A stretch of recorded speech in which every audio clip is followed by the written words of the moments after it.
Hello বন্ধুরা, আশা করি সবাই ভালো আছেন। আমার নতুন চ্যানেলে সকলকে স্বাগতম। না টেনে আমার পুরো ভিডিওটি দেখার অনুরোধ রইল।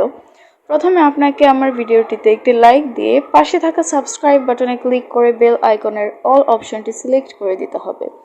আপনারা যদি ফটোশপ বা টেক রিলেটেড ভিডিও দেখতে চান তাহলে আমার চ্যানেলটি এখনই সাবস্ক্রাইব করুন।